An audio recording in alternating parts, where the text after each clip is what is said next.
계속 이어서 어제 아침에 그리스도의 평강이 너희 마음을 주장하게 하라. 평강을 위해 한 몸으로 부르심을 받았으니 너희는 또한 감사하는 자가 되라. 그래서 15절에서부터 17절을 만일 요약하면 감사합니다. 감사. 그래서 감사에 대해서 우리 생각할 수 있게 되는데, 우리가 왜 이 세상을 살아갈 때 평강이 우리 마음을 주장하게 하려면 재료가 필요합니다. 재료가 뭡니까? 하나님의 말씀입니다. 그래서 오늘 16절에 보면 그리스도의 말씀이 너희 속에 풍성히 거하여, 풍성이란 말은 부족함이 없이 흘러 넘치는 모습을 말합니다. 플루시오스라는 이 단어는 그리스도의 말씀이 풍성히 거한다는 것은 그리스도의 말씀이 성도 내면에 자리 잡고 때에 따라 부족함이 없이 그 말씀이 방향과 길을 제시할 수 있는 상태를 가리킵니다. 시편 119편 105절 주의 말씀은 내 발의 등이요 내 길에 빛이 되었나이다. 이런 상태가 풍성히 거한 겁니다. 어떤 중요한 일을 만났는데 내가 가야 될 길로 가야 됩니다. 말씀이 원하는 쪽으로. 그런데 그 말씀이 풍성히 거한 사람은 그 길로 가는데 그게 아니라 내 뜻대로 움직일 수가 있거든요. 내 뜻, 내 방법 내려놓고 하나님이 원하는 뜻, 방법을 붙잡고 그 길이 좁은 길이라 할지라도 가는 것. 그것이 그리스도의 말씀이 풍성히 거한 겁니다. 나 좋을 대로 막 움직이는 게 아니에요. 그래서 은혜는 그죠? 우리 뭐 개울가에 여름 되면 많이 놀러 가잖아요. 첨벙첨벙 뛰어다니는 건 그때는 어때요? 자기 멋대로입니다. 근데 은혜가 좀 깊다고 하는 건 뭡니까? 깊은 물에 들어가면요 최선을 다해야 됩니다. 헤엄쳐야 돼요. 헤엄쳐야 됩니다. 그때는 어떻게 해요? 순리를 거스르지 않으면서 거기에서 정확하게 살아남기 위해서도 해야 되겠지만 방향도 잃지 말아야 됩니다. 우리가 살아가면서 하나님의 말씀이 풍성히 거하게 되시길 주의 이름으로 축원합니다. 그래서 말씀도 읽고 묵상하고 하는 겁니다. 벌써 이렇게 쭉 보니까 뭐 몇 번씩 성경 보신 분들이 있습니다. 벌써 3번 보셨고 뭐 이렇게 하는데 시간 날 때마다 자꾸 보셔야 됩니다. 보셔서 우리 신학 제가 30년도 더 됐지만 그때 신학할 때 그 가르쳤던 박희천 목사님 같은 경우는 최하 한 3,000번 보신 분이에요. 3,000번. 그냥 최선을 다해서 자기 평생에 박사학위까지 갖고 있는 사람이 뭐가 아쉽다고 성경을 그렇게 봅니까? 근데 보면서 뭐라고 그러냐면 3,000번을 봤는데도 처음 보는 게 있더라는 거예요. 그렇게 많이 봤는데도 성경을 대하면서 이 단어는 내가 처음 보는 단어인데 이런 데는 거예요. 그런 겁니다. 이거 어떻게 하나님 말씀을 사모하는 거죠. 그만큼 중요합니다. 그래서 성도들이 이 말씀이 언제 쓰입니까?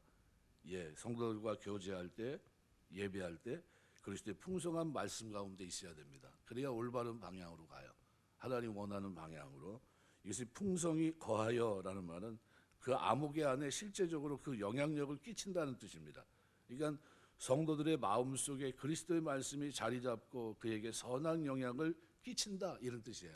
뭐가요? 말씀이 풍성히 거하여 내가 걸어갈 수 있도록 바른 생각을 할 수 있도록 바른 결정을 할 수 있도록 이런 역할을 한다는 겁니다. 그래서 여기 그리스도의 말씀이 너희 속에 풍성히 거하여가 현재 명령형으로 되어 있습니다. 직역하면 이런 말입니다. 그리스도의 말씀이 너희 속에 풍성히 거하여라 하는 거예요. 반드시 그리스도의 말씀이 풍성히 거해야 된다는 겁니다. 우리 마음속에 그리스도의 말씀이 풍성히 거하고 그러면서 그 속에서 터져 나오는 게 뭡니까? 오늘 본문에 보면 피차 가르치고 권면하며 시와 찬송과 신령한 노래를 부르며 그랬습니다. 시는 보통 프살모스란 말은 구약의 시편을 가리키는 용어고요. 영어 성경들은 대부분 시편이라는 단어로 번역해 놨습니다. 시, 이것은 수금을 문질러 탈 때 나는 수금의 소리라는 문자적인 뜻을 갖습니다. 이거 악기를 동원해서 찬양하는 거예요. 구약의 모든 이스라엘 백성들은 하나님 앞에 찬양할 때 그냥 맹숭맹숭 이렇게 하지 않았습니다. 모래도 들고 나와서 최소한 예배 드릴 때 8가지 악기가 동원해서 예배 드렸거든요. 우리가 저번에는 얘기 드렸지만 예배 드릴 때 하나님 앞에 예배하고 찬송하러 나올 때 모래도 갖고 나와야 돼요.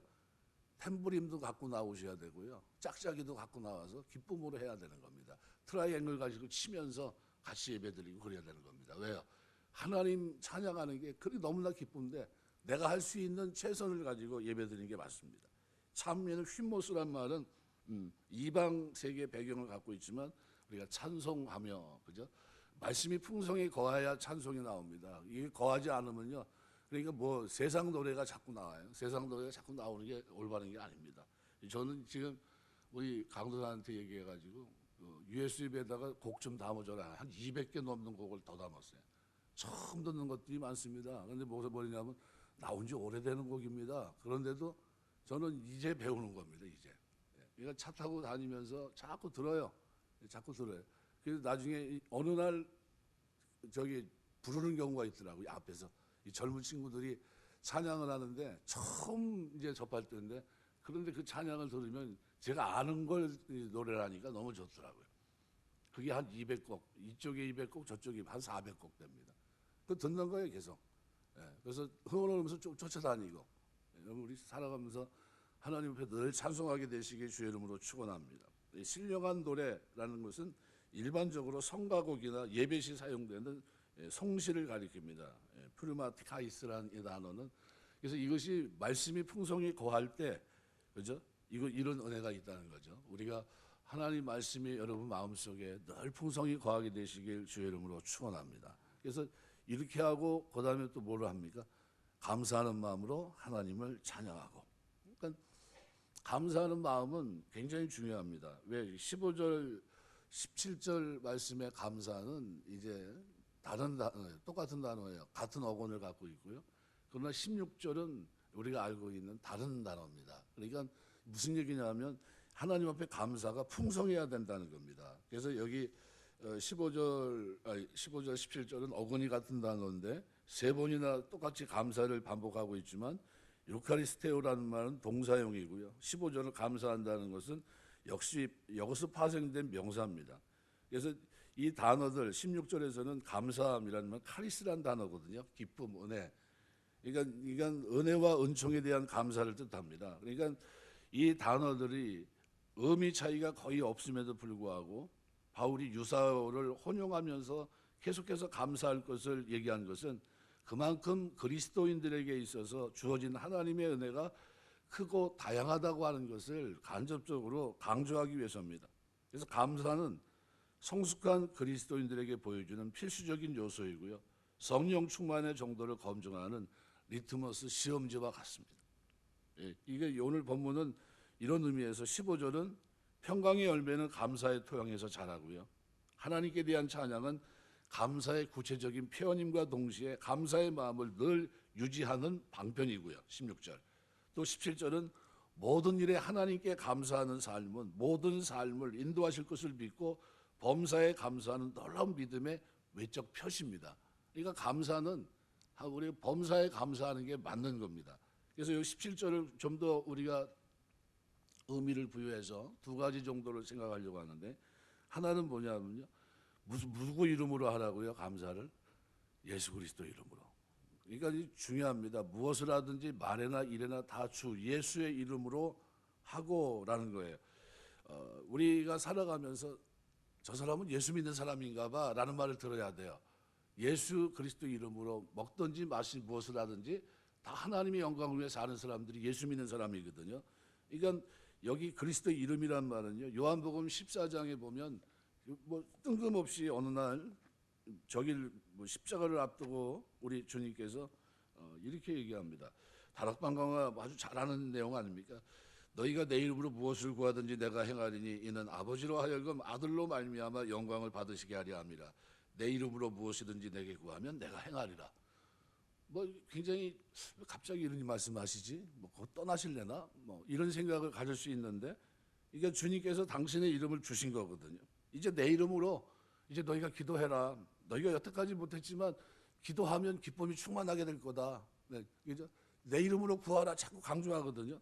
그러니까 여기서 성도를 향한 무한한 신뢰가 담겨 있는 게 뭐냐면 예수께서 자기의 이름을 이제 사용할 수 있도록 하셨다는 겁니다. 그러니까 그 이유는 뭐냐면 이름 속에 함축되어 있는 의미와 본질에 있습니다. 고대 세계에서 그 이름은 인격과 생명의 모든 것을 함축하는 표상입니다. 그러니까 때문에 당신 지금과는 달리 진정으로 신뢰하는 사이가 아니면 결코 이름을 가르쳐주지 않았습니다. 왜냐하면 그 이름을 도용하고 그 이름을 향해 저주하거나 또는 신의 이름인 경우에는 그 이름으로 마술을 행하는 등 이름을 오용하는 일이 비일비재했던 겁니다. 따라서 천사의 씨름에서 이긴 야곱이 천사에게 이름을 물어봅니다. 천사가 대답 대신 축복으로 이를 대신한 것은 바로 그런 의미예요. 창세기 32장 29절. 그러니까 일찍이 하나님께서 인간에게 모든 피조물과 함께 선악을 알게 하는 나무까지 맡기셨다가 무참하게 배반을 당하신 적이 있습니다. 첫사람 아담과 하와. 그죠?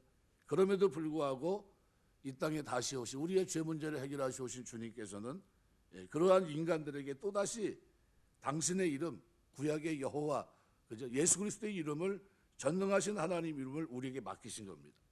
그러니까 이러한 주님의 행동은 우리 성도들을 얼마나 사랑하고 신뢰하는지를 보여주는 아주 단적인 예입니다. 너희가 지금까지 내 이름으로 구하지 아니했으나 구하라. 그리하면 너희 기쁨이 충만하리라. 예수님의 이름을 주신 겁니다. 그러니까 지금 우리가 살면서 우리 얼굴이나 살아가는 삶에는 뭐가 붙어 있는 겁니까? 예수 그리스도 이름, 이 명찰이 붙어 있는 겁니다. 아, 저 사람은 예수 믿는 사람이야. 저 사람은 예수 그리스도 이름을 위해 사는 사람들이야 라는 거예요. 그러니까 그 명성에 흠이 되지 않도록 해야 된다는 거죠. 세상 사람들은 우리 금융 실명제를 한다고 그럽니다. 실명자에서 자기 이름에 책임을 지기 위해 애쓰는 것처럼 우리 역시 나에게 이름을 주신, 그죠? 상상을 나를 신뢰하기 때문에 주신 거거든요. 그 이름을 주신 주님 앞에서 누가 되지 않도록 두려워하면서 내 삶을 돌아보면서 그리스도의 말씀이 풍성히 구하고 평강의 삶을 살아내면서 감사하는 자가 돼야 된다는 거예요. 이것이 주님의 이름을 받은 자들의 삶입니다. 대충 사는 게 아닙니다. 내가 살아가는 게 먹든지 마시든지 무엇을 하든지 하나님 영광에 살아야 되는데 나는 그 이름에 걸맞는 삶을, 그 이름을 받았는데 그 이름을 내 삶에서 모욕을 하고 있는 건 아닌가라는 것을 돌아봐야 된다는 겁니다. 이 성도로서 한없는 특권과 축복을 누리는 동시에 한없는 신뢰와 사랑으로 당신의 이름을 맡기신 주님께 우리가 항상 영광을 돌릴 수 있는 여러분 되시길 주의 이름으로 축원합니다. 우리가 살아가면서요, 주님이 나를 위해서, 주님이 예수 그리스도 이름을 나에게 주셨어라는 거예요. 그래서 그런 의미를 뒤집어서 바요나 시모나라는 이건요, 어마어마한 겁니다. 마치 삭개오야 내려오라 하는 것과 똑같은 거예요. 난 네 죄를 다 이미 잊었다는 거예요. 그 사랑 속에 용서가 풍성히 담겨 있는 거고요. 그 이름을 부른다는 것은 신뢰를 뜻하는 겁니다. 또 하나는 오늘 본문은 우리에게 또 한 가지를 얘기하는데요. 그것은 뭐냐 하면 그리스도를 이렇게 우리가 증거하며 살 때 반드시 해야 될 것이 뭐냐 하면 그를 힘입어 하나님 아버지께 감사하는 거예요. 이게 도대체 무슨 얘기냐면요, 그리스도의 힘으로 감사하는 겁니다. 내 힘이 아니라, 내 능력이 아니라, 내 한계가 아니라 그리스도께서 어떻게 사셨는지 그것에 근거해서 이제 어떻게 해요? 감사하는 자가 되라는 겁니다. 그러니까 주님과 같은 감사는 무슨 감사라면 다른 말로 표현하면 절대 감사합니다. 왜냐하면요, 이 땅에 계실 때 날 때부터 우리 주님은 도망자였어요. 피난, 눈을 뜨기도 전에 도망 다니셔야 됐고요. 가난한 목수 집안의 장남으로 집을 돌보셔야 했고요. 공생애 중에는 머리 둘 곳이 없어서 그렇게 힘들어 하셨고요. 대부분의 시간은 밤에 차가운 광야에서 기도로 보내셨고요. 식사거리가 없어 무화과나무 열매를 뒤주셔야 됐던 주님이고요. 십자가 앞두고 그 길을 걸어갈 때는 주변이 온통 다 배신자로 얼룩져 있습니다. 배척하고 돌에 맞고 철저한 고통 속에 홀로 지내셨고 마침내 십자가를 지셨던 분이 바로 주님이십니다. 이런 최악의 상황 속에서 하나님에 대한 감사와 신뢰를 잃지 않았던 분이 주님입니다. 보잘것없는 보리떡과 생선을 놓고 마태복음 15장 감사 기도를 드렸고요. 십자가를 앞둔 마지막 식사에서 역시 감사합니다. 심지어 십자가 위에서 운명하실 때조차 하나님께 영혼을 의탁하는 기도를 드리면서 그 길을 걸어갑니다. 한마디로 감사할 수 없는 조건에서 감사하며 이 땅을 살아내신 분이 우리 주님이세요. 절대 감사죠. 절대 신앙이고 환경 때문에 탓하지 않고요. 오직 하나님만 바라보고 하나님 백성으로 그 길을 걸어가면서 주어진 환경에서 자족하면서 감사했던 거죠. 이러한 모습을 염두에 두면서 바울은 이렇게 얘기합니다. 그리스도를 힘입어 감사하라. 그리스도께서 어떻게 살아가셨는지 그것이 감사의 조건이라는 거예요. 우리가 살아내면서 이 땅에 살면서 감사해야 될 조건이라는 거예요. 그래서 바울은 예배소에 편지를 보내면서 5장 10절에 이렇게 말합니다. 범사에 우리 주 예수 그리스도의 이름으로 항상 아버지 하나님께 감사하며, 이렇게 얘기해요.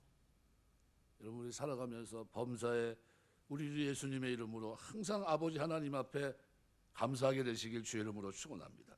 그리스도의 힘으로 감사하는 게 진정한 감사예요. 좋을 때도 감사하지만 슬플 때도 감사해요. 욥의 감사하는 장면을 보십시오. 다니엘이 감사하는데 그 일평생 감사하지 않습니까? 포로로 잡혀간 사람이 나라 빼앗기고 부모가 헤어지고, 그런 사람이 뭐 감사할 게 뭐가 있어요? 난 불행하다. 다른 사람도 부모가 다 있는데 난 부모도 없고, 이거 포로 잡혀, 이게 뭔가. 그런데 그는 일평생 하나님 앞에 나갈 때 어떻게 합니까? 감사함으로 기도하고 있지 않습니까? 감사함으로. 이 우리 하나님께서 우리에게 원하는 삶입니다. 우리가 이 세상을 살아갈 때 평강이 우리를 주량하려면 우리가 뭘 해야 됩니까? 무엇을 하든지 말이나 일이나 다 주 예수의 이름으로 하고, 말을 할 때도 일을 할 때도 예수의 이름으로 하라는 겁니다. 어떤 사람의 이름으로 한다는 것은 어떤 의미입니까? 그 일을 그 사람의 권리, 신분을 가지고 대신하는 거예요. 그러니까 주께서 우리에게 너희가 말할 때든지 일할 때든지 너희가 나의 대리자고 나의 권세와 역할을 수종드는 사람이라는 거예요.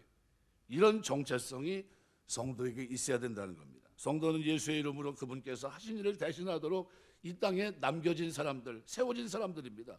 우리가 하는 말도 예수의 이름으로 하는 겁니다. 세상 사람들이 우리를 보면서 예수가 어떤 분인지를 알도록 해야 돼요. 그러면 누가 변해야 됩니까? 예수님이 보여야 됩니까? 아니면 우리가 달라져야 됩니까? 우리가 달라져야 되는 거예요. 우리를 통해서 그리스도를 발견할 수 있어야 되니까요. 성도는 한 개인으로서 자신에게만 충실하면 되는 존재가 아닙니다. 우리는 머리 대신 예수님의 몸을 구성하는 성도로서 예수를 대신하는 존재예요. 대리자로서 인식하며 행동하고 말을 해야 되겠죠.